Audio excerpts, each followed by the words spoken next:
Assalamualaikum warahmatullahi wabarakatuh. Waalaikumsalam warahmatullahi wabarakatuh. Kami dari kelompok 6 akan mempresentasikan tentang jaringan ikat darah. Sebelumnya perkenalkan, nama saya Haji Alamsyah, dan sebelah saya ada Amel, ada Silmi, dan ada Devia. Silmi sebagai yang menerangkan materi, dan Devia yang menerangkan gambar-gambar, dan Amel yang menempelkan gambar, dan membantu menjawab pertanyaan.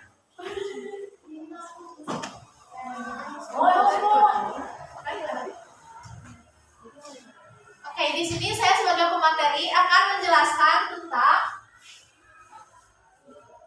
jaringan darah.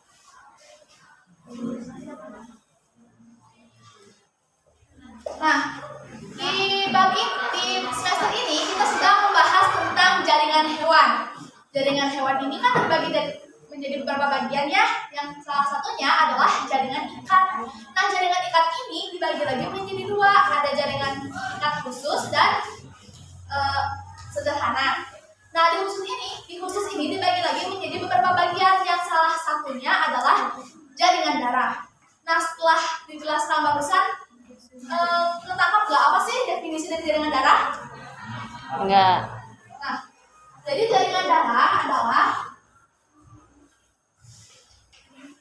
jaringan ikat yang terspesialisasikan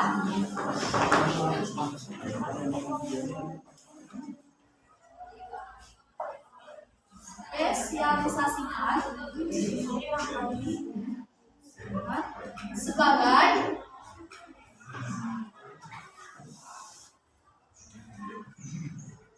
tempat sel darah dan plasma darah.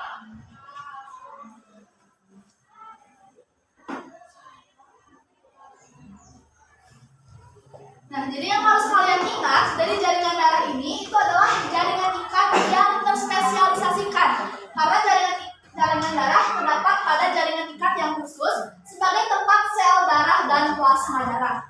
Sekarang lanjut ke fungsinya. Pertama, fungsinya sebagai pembawa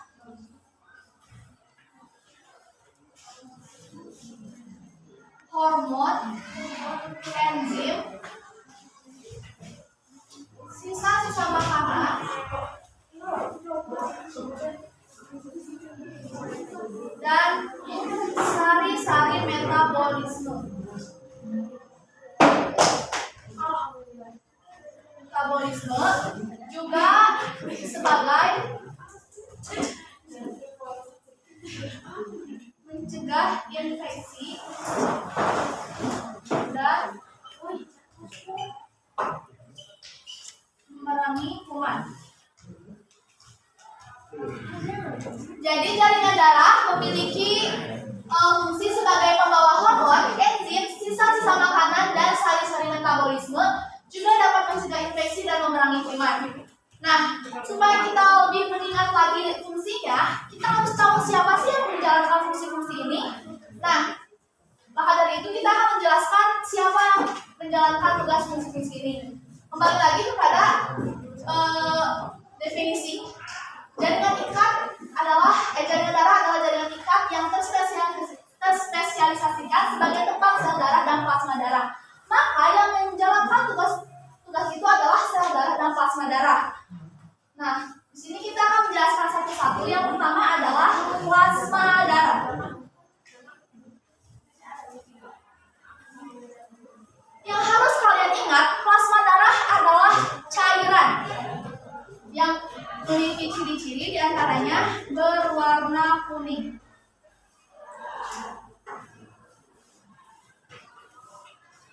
Lalu 90% mengandung air karena memang plasma darah adalah cairan.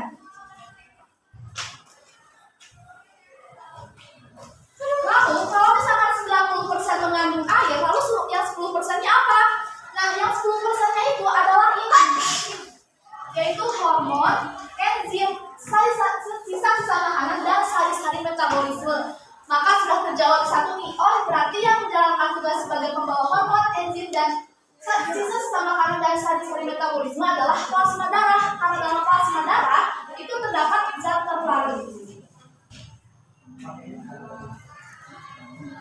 yang dimana terdiri atas enzim dan hormon, sisa-sisa makanan,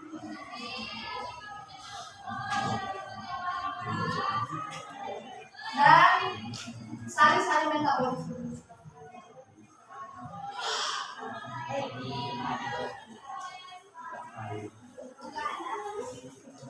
Nah, selain enzim, hormon, sisa-sisa makanan, dan sari-sari metabolisme, zat terlarut yang terkandung pada plasma darah juga ada protein darah.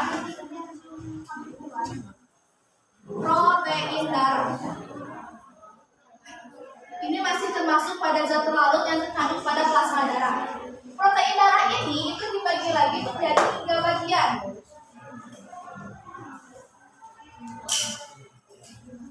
Protein darah terbagi menjadi 3, yaitu albumin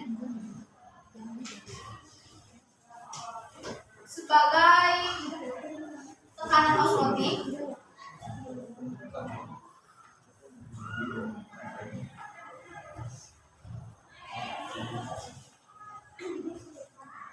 globulin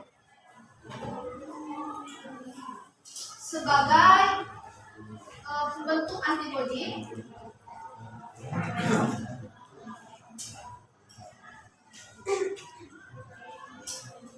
juga ada fibrinogen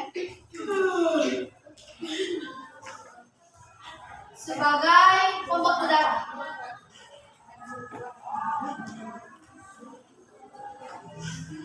Aku ya. Nah, plasma darah cuma sampai sini. Selanjutnya ada sel-sel darah. Sel-sel darah ini dibagi lagi menjadi 3, yaitu eritrosit. Eritrosit itu adalah sel darah merah.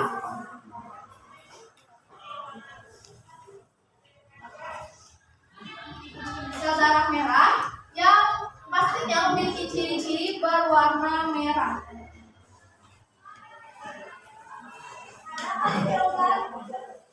Lalu tidak mengandung inti sel,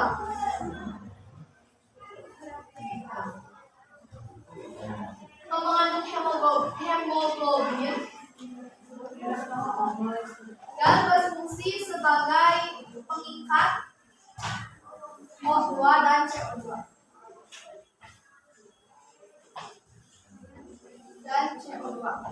Lalu selanjutnya itu adalah ada leukosit. Leukosit adalah sel darah putih. Sebenarnya leukosit itu bukan sel darah putih. Kenapa bisa disebut sel darah putih? Karena suku kata le itu memiliki arti tidak berwarna. Jadi leukosit ini memiliki ciri-ciri tidak berwarna, memiliki isi sel,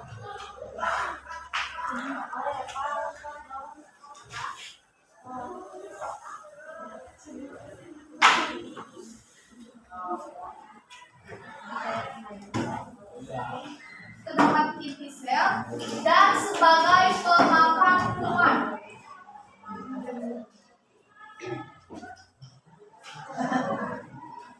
Nah, di sini leukosit memiliki fungsi sebagai pemakan kuman.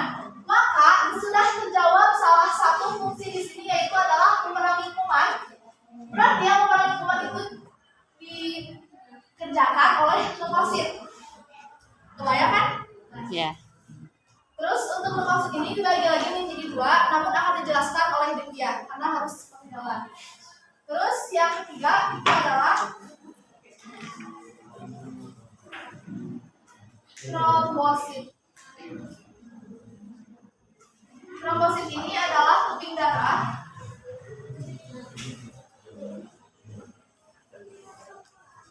yang tidak memiliki inti sel,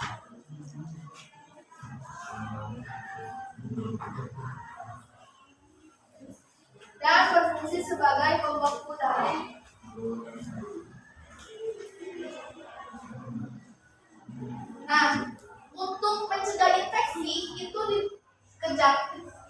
dijalankan oleh trombosit dan fibrinogen.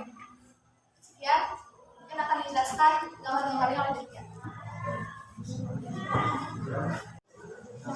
Baik, di sini Debbie akan memperlihatkan dan menjelaskan sedikit gambar dari jaringan darah. Tadi udah dijelasin oleh Hilmi kalau jaringan darah itu terbagi menjadi dua komposisi, ada plasma darah dan sel-sel darah. Nah, kalau teman-teman lihat baik-baik, pada gambar ini ada cairan berwarna kuning.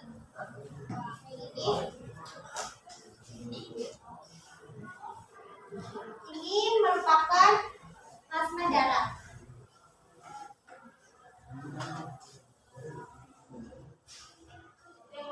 Seperti pada ciri dari plasma darah itu banyak mengandung air dan berwarna kuning. Lalu komposisi kedua itu ada sel-sel darah. Tadi dijelasin kalau sel-sel darah itu terbagi menjadi tiga, ada eritrosit, leukosit, dan trombosit. Nah, di gambar ini ada bulatan merah. Ini adalah eritrosit. Atau seperti pada cirinya itu sel darah berwarna merah.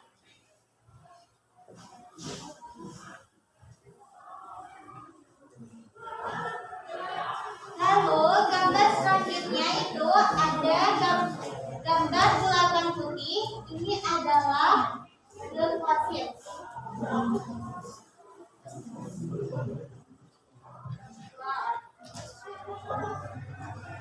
Kurang lebih gambarnya kayak gini.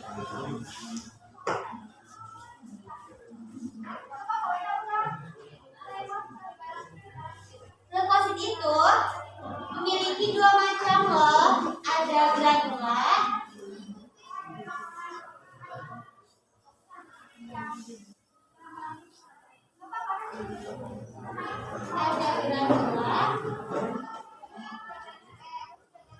dan agranula. Granula itu apa sih? Granula itu adalah butiran kecil dan halus yang terdapat di sel. Kalau agranula itu yang tidak bergranula atau yang tidak memiliki butiran kecil dan halus. Nah, granula itu terbagi menjadi tiga. Ada neutrofil, gambarnya seperti ini. Neutrofil ini adalah sel pertama yang merespon infeksi dari bakteri dan virus. Lalu yang kedua ada eosinofil.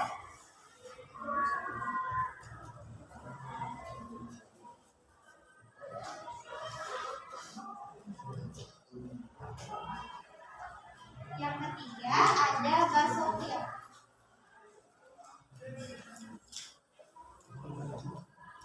Eosinofil ini mampu mengeluarkan senyawa racun untuk melawan parasit yang berukuran besar seperti cacing pita. Kalau basofil ini berperan dalam reaksi alergi seperti mengeluarkan histamin, batuk-batuk, gatal-gatal, bersin-bersin kayak gitu. Tuh, pada gambar ini terlihat kan yang berbintik-bintik ini. Nah, kalau kalian lihat pada sel yang berbintik-bintik ini adalah granula. Lalu agranula. Agranula itu terbagi menjadi dua, ada limfosit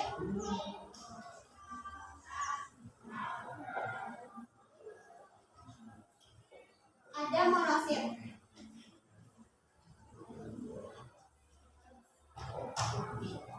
Limfosit itu sebagai apa sih?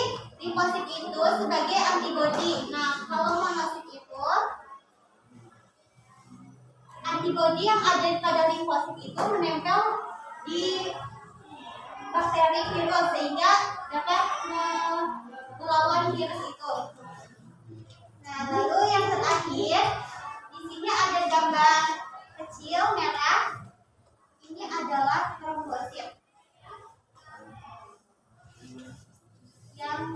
lagi gambarnya seperti ini.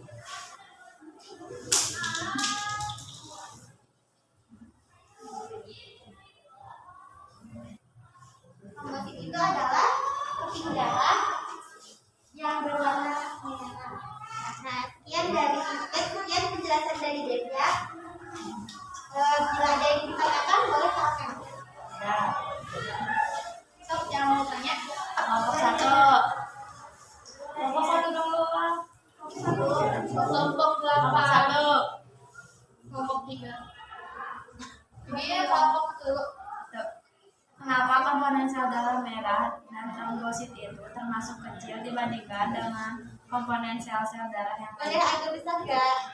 Suaranya. Kenapa komponen sel darah merah dan trombosit itu termasuk kecil dibandingkan komponen sel-sel darah yang lainnya? Kelompok 2. Kelompok 2. Tekanan osmotik.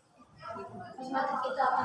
Kelompok berapa? Kelompok berapa nih?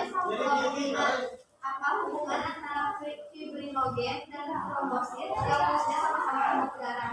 Terima kasih. Satu lagi 3.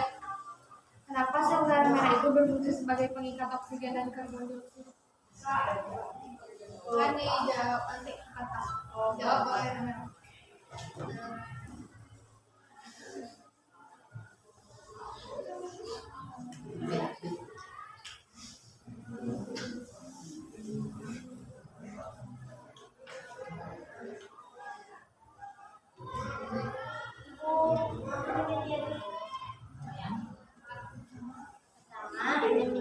Izin menjawab pertanyaan dari Eka. Kenapa komponen sel darah merah kenapa komponen sel darah merah dan trombosit termasuk kecil dibandingkan komponen sel darah lainnya? Karena kemungkinan karena terdiri atas cairan atas gumpalan atau kepingan yang tidak memiliki inti sel. Terjawab? Ya. Yang kedua, Tadi kelompok 2. kelompok 2, tekanan osmotik itu apa? Tekanan osmotik itu tekanan yang diberikan agar peristiwa osmotik tidak terjadi. Di mana tekanan osmotik ini berfungsi untuk menjaga keseimbangan cairan dalam plasma darah. Sekarang ketiga dari kelompok 5 izin menjawab oleh saya karena sedikit dijelaskan. Pertanyaannya adalah apa sih hubungan antara fibrinogen dan trombosit yang fungsinya sama-sama pembeku darah? Nah, pertanyaan ini sama seperti awal-awal saya mencari materi. Kok trombosit sama fibrinogen sama-sama pembeku darah ya? Ternyata pada proses pembekuan darah itu yang pertama datang adalah trombosit. Trombosit datang pada luka bagian yang kasarnya. Saat sel tertutupi, itu trombosit akan pecah. Maka akan pas pecahin itu jadi trombin. Nah, datanglah fibrinogen membantu. Kan fibrinogen itu kan cairannya yang terdapat di plasma darah. Pada saat fibrinogen datang dan bertemu trombin, maka fibrinogen ini akan diubah menjadi serat-serat yang dimana akan menutupi luka itu. Jadi maksudnya fibrinogen dan trombosit sebagai pembeku darah itu saling melengkapi. Jadi pertama datang trombosit yang pecah, lalu berubah menjadi trombin, lalu datang fibrinogen yang bertemu trombin yang dirubah menjadi serat-serat. Terjawab? Mana kelompok 5? Kelompok 1 udah. Selanjutnya dari kelompok 3.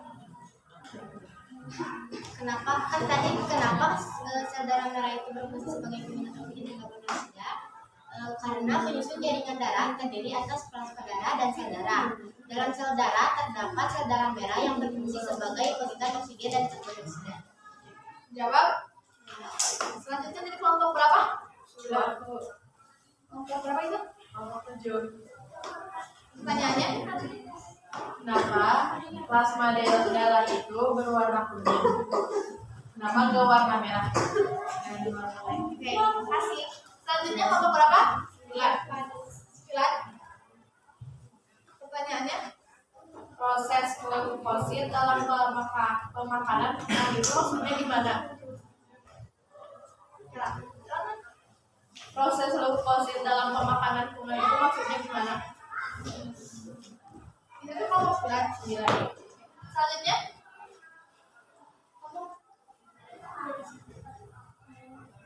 ada lagi?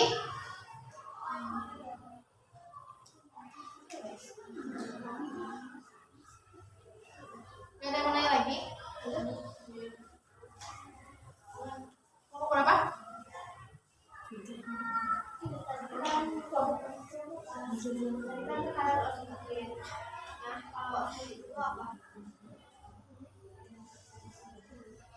Oke, mungkin sudah ya.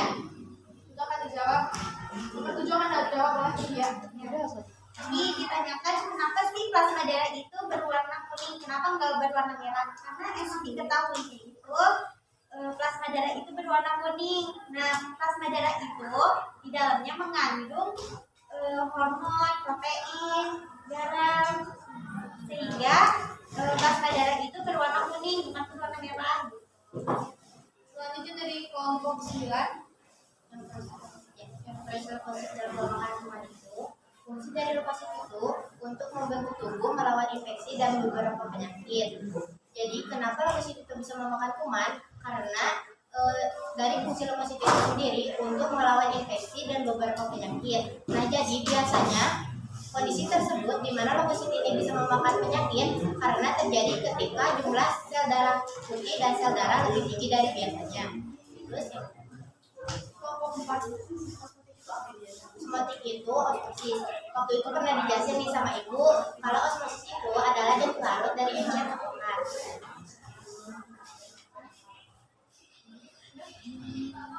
Sekian dari kelompok kami. Assalamualaikum warahmatullahi wabarakatuh.